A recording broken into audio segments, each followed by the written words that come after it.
The better you know what you're out to accomplish, the better you know what is going to actually feed your vision and move your business forward.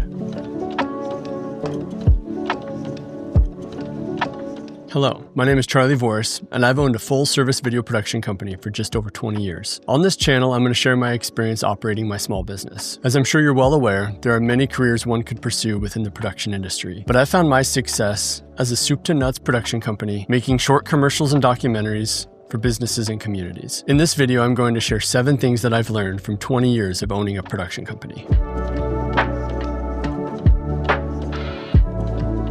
So the first thing that I learned pretty early on was that you can't do everything. I'm pretty stubborn and I'm a little bit of a control freak. And so it's in my nature to try to kind of micromanage and control all the little aspects that go into a film. But it didn't take too long before I learned that collaborating is about stepping back and allowing people to kind of fill the empty space and to do what they do well, even if you can also do that well. I think that it's really important to establish early on your role in a production and be very clear with your collaborators on what their role is as well. Sometimes it's crew, but sometimes it's characters, sometimes it's just support. Almost every time it's a client. Most of my productions have been in close collaboration with my client. And so they become a partner in the process. And I give them a lot of autonomy to have a creative voice in the end product.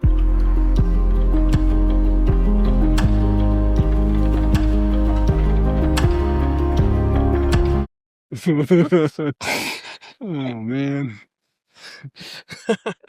Did it get... Oh, yeah. Number 2 is humility goes a lot farther than skill. I mean, I hate to admit it, but after being in this industry for 20 years, I've seen a lot of ego among fellow filmmakers. And I've also then heard people discuss what it's like to work with some of those filmmakers and the ego that came along with them. And I think it's a really important thing in just about any industry, but especially in the filmmaking industry, is that you got to be fun to work with.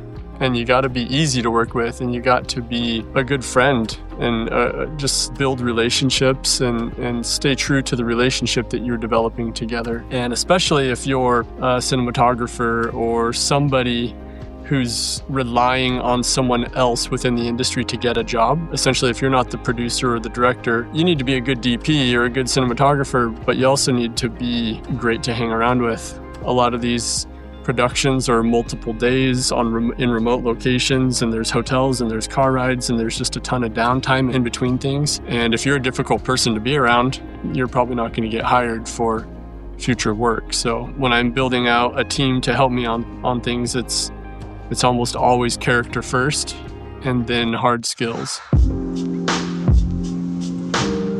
Number 3 is don't take things personally. One of the things that I've found time and time again is that I'll have a really great relationship with a client, and maybe we will have worked for multiple years together, and then all of a sudden they have to come to me and say we aren't going to be moving forward next year.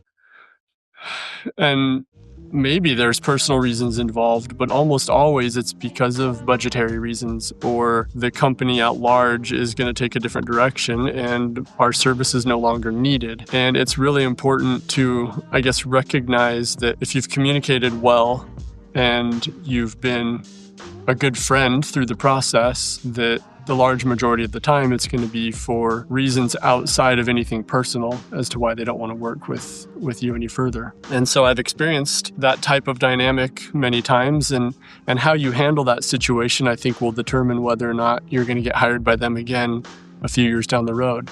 There's certainly been times where I've worked for multiple years with a client, and then they take a break for a couple of years, and then they just want to jump right back in where we left off. And it's because we kept a strong relationship alive through the whole process. That's a hard thing to do, but it's pretty critical in this industry. And like I said, being enjoyable to work with is more important than anything else. And so that's an important thing to remember. Number 4, not every trend is worth adopting. This has been and will continue to be an ongoing gambling game, I feel like. I've been in this industry since 2004, and so I've seen a lot of trends. I've seen a lot of things come into the scene that is all the craze, and all of a sudden a trend will shake up the industry and make everyone believe that this is the way things are going to be from now on. And sometimes they are, and sometimes they aren't. But for me, thinking about it as a business owner, I always think very carefully about my investments and think very carefully about what am I going to buy into? You know, this new latest and greatest camera that can shoot a bajillion megapixels or whatever it is that going to make me more money? And if the answer is an immediately yes, then I'm not going to invest in it. Now, if you're like a rental house or you're like your whole world is built around reviewing gear, then of course you need, you know, the latest and greatest thing to land in your lap to be able to kind of fulfill your business model. But if you're running a video production company, bottom line is, what are you going to get paid for? I think an important thing to remember, and I've heard a lot of other accomplished filmmakers share a similar sentiment, their ability as a cinematographer or their ability as an editor or just their ability as a storyteller, they could make a product that would blow their clients away on an iPhone or any camera for that matter, better than someone who doesn't know how to implement the tools, that spends 15 grand on a cinema camera when they don't know how to tell a story, they don't know the fundamentals, they don't know the basic structure of building out a compelling video. And so the trends are really dangerous for a business owner. They're a really easy way to get off track and to start to see your profit and loss ratio get completely out of whack. So everyone's going to go about that a little bit differently, and a lot of people have different skill sets. And so some trends that land into the industry are going to make certain individuals more profitable than others. But that's where the research comes in, and that's how knowing your voice as a filmmaker comes in. The better you know what you're out to accomplish, the better you know what is going to actually feed your vision and move your business forward.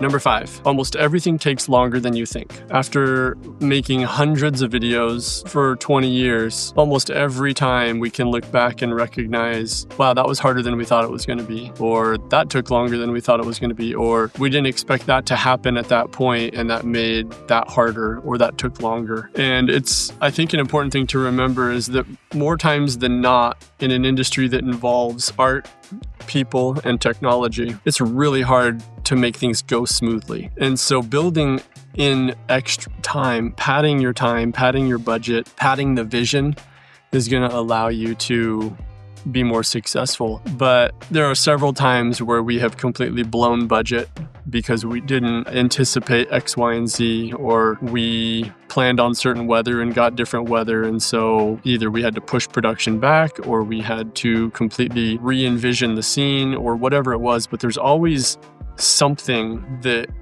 comes into play that adds to the complexity of a vision. And so in the planning process, I think it's really important to build out an ideal scenario and then find all of the points in that process where you can hopefully foresee where things are going to be more complex than you think they are. And the better you do that, the better the production is going to be. That original vision can be as perfect as anything, but the better you are at anticipating problems before they happen and figuring out solutions to those problems before they happen, that's really what's going to determine whether or not you accomplish your vision or stay within budget or stay within time. And the better you articulate that and communicate that, for one, the client's going to be that much more impressed that you brought that to the table, but they're also going to appreciate your honesty, and then they're also not going to be surprised when it happens. And then for you to execute your plan B is going to go over a lot more smoothly.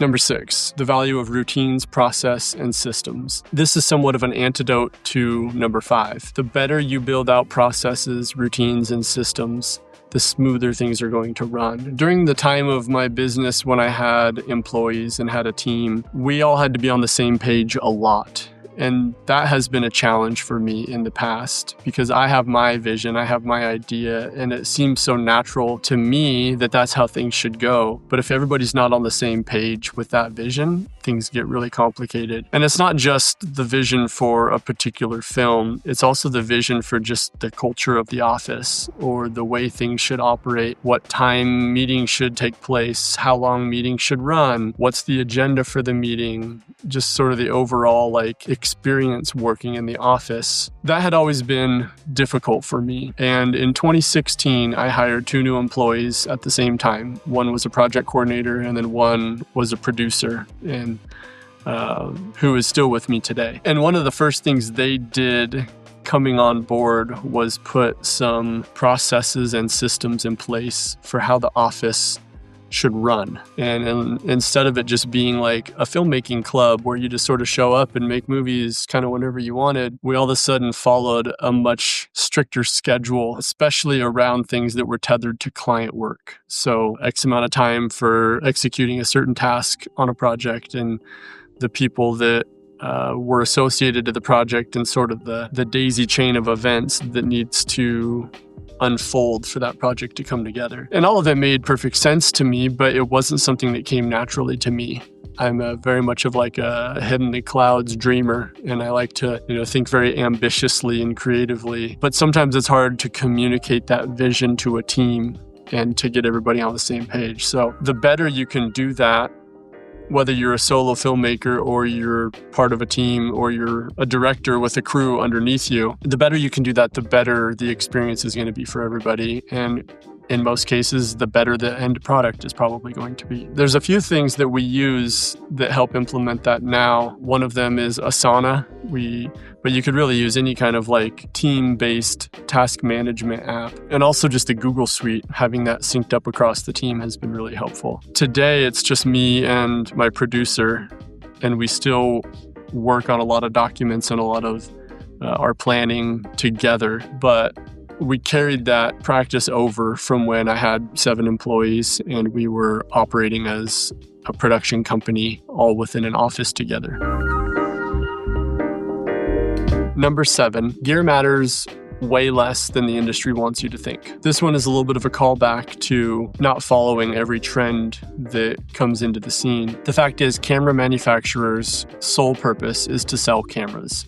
And that goes along with every other gear manufacturer for every other aspect of film. It's not to say that there aren't many new tools that come into the scene that aren't extremely helpful. As a business owner, I think that that's the temptation, is to want to buy new gear thinking it's going to get you more work. And it's probably the opposite. You need to get more work to justify getting more gear. Now, occasionally there's going to be a job that has a very specific style or a very specific element to the story that requires a very specific piece of gear, and maybe that gear just hit the scene, and this would be a great time to incorporate the down payment from that client to buy that piece of gear in order to then move forward and do that job. That would be the right time and an appropriate way to incorporate new gear into your workflow. But buying new gear just because you got an ad on Instagram that this particular camera just came out and you don't have a job lined up specifically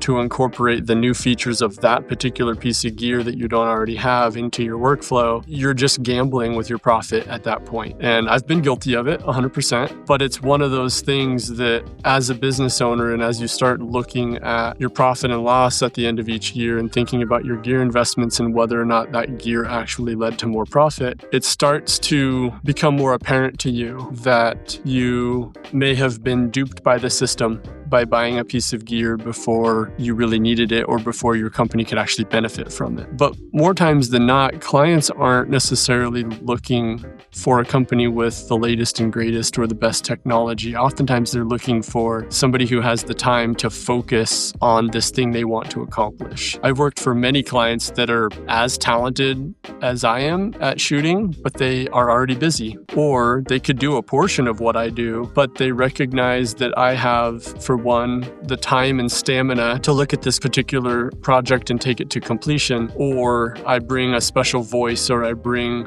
an eye to the project that maybe they respect, and they're more than pleased with the gear I already have, or they might want us to rent different gear if they have a very specific idea around how they want it shot. But again, gear plays the part of a tool, and you don't have to own all the tools and you don't have to own the latest and greatest tools, but you do need to know how to use the tools once you have them on the job. And I think it goes without saying that these aren't the only 7 things I've learned over the last 20 years owning a video production company. And I will probably do a part 2 or a part 3 version of this video as time goes. But this was the start. I've assembled a long list of topics that I'd like to discuss with you regarding owning a video production company. So if you're new to filmmaking, or you are already running a video production company, but you're looking for a little bit of insight or someone to commiserate with you on the difficulties of running this kind of company, then I hope that you would subscribe and follow along. Until next time.